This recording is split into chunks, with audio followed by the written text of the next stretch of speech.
If me and somebody else are both just giving basic facials and all doing the same things, it's like, all right, fine, then we're just going to be bouncing the same people back and forth. Who cares? Like, that's not good for anyone in the business.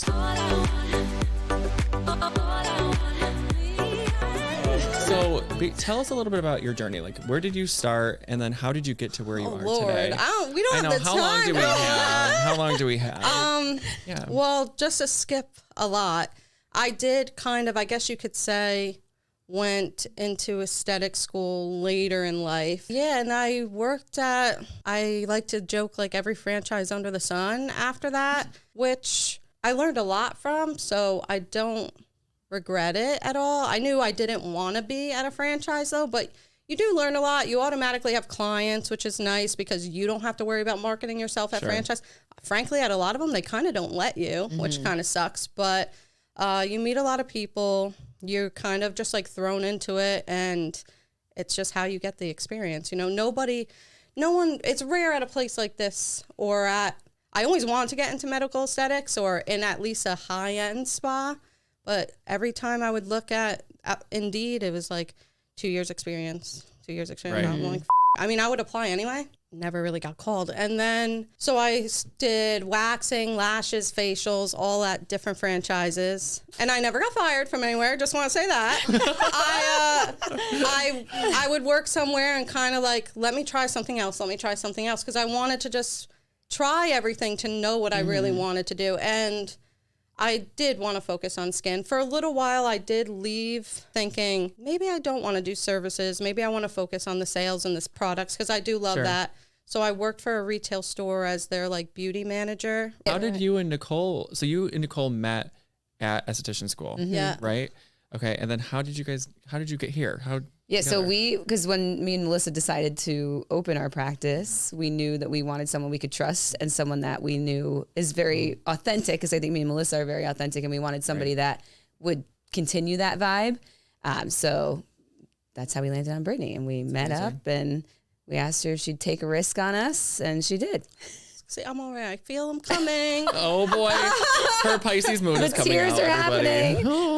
No, it's crazy because I don't know if you even remember, because it was years ago that you had messaged me thinking about going out on your own. And I remember I was so excited already then, and I was like, I remember telling Joey like, oh, like, this is what I'm doing. Like, this is what I'm supposed to do. And then like nothing ever happened to it.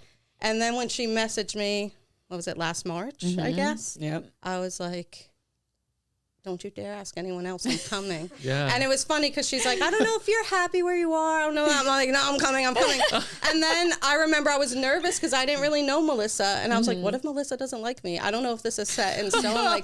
And I was like, let me just meet both of you guys before you meet anyone else. And Nicole's like, Britt, like, you got it. But I'm like, she doesn't even know me. Like, you know, whatever. The franchises and all of that is a lot of great experience because you get to do so many different services. And that's how, when we first opened here, she was doing lashes, she was doing waxing, she was doing facials. And then as she gained more of the facial clientele, then, you know, we kind of stepped back from that and hire different people. But I think the franchises are a great way, especially first starting out, you know, because they kind of build your book for you, like you said. They do, yeah. And you are, like I said, you're kind of just thrown into it because at least the franchises, I was lucky to work at busy ones. So I worked and started with a book everywhere I worked. Like I was always concerned coming from, you know, working in an office with a steady paycheck. Shit, you know, I'm going to have this, but I was always busy everywhere I've been. So that definitely helped in a lot of ways. And I've learned so much about what kind of environment I don't want to work for. What do you say to like new estheticians? Because like we talked about in our previous episodes, how it takes a while to build a book. And like obviously you were lucky, like as you said, you were at different franchises, so like you didn't have to worry about it. You had patients or clients already. But like starting out at like say, you know, new practice, right? Like you got to give it time. Would you say? Yeah, you have to give it time. Don't get discouraged because I know that that's something I've always been my own worst enemy, so I would like encourage other people not to be. Like, just learn from my mistakes.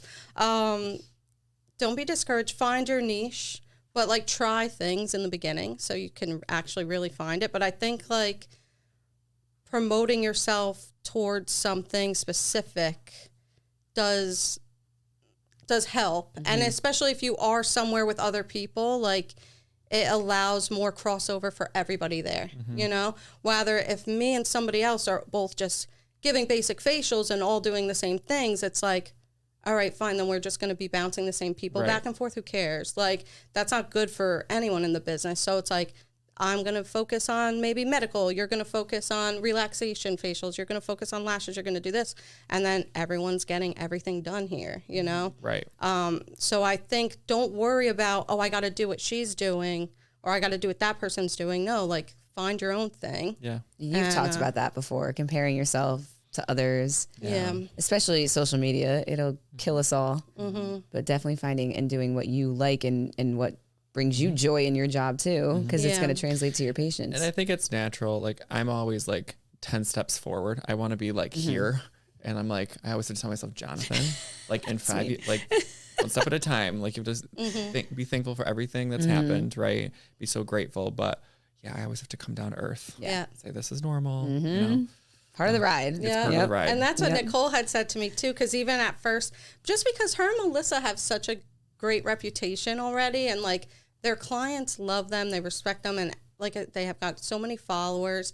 So you do kind of come into this feeling like I want to do them justice. I don't want people to be like, why the hell they have that girl here? I want to be like, oh, that's why they chose her, you know? So that's why but it's funny because Nicole was the one that reminded me. I remember like when we first started, like, Britt, Rome wasn't built in a day, which is like so silly, but it's true. And even just her saying that, like for me, it just takes someone to say something for me to put myself in check. Like I'm usually pretty good like that. Right. Yeah. So I tell myself that every time I start getting a little, I'm like, yeah. No. No, and even me and Melissa will think back like 7 years. Like we saw maybe 2 people a day. Like now you see 15 to 20. Like it just takes time. Yeah.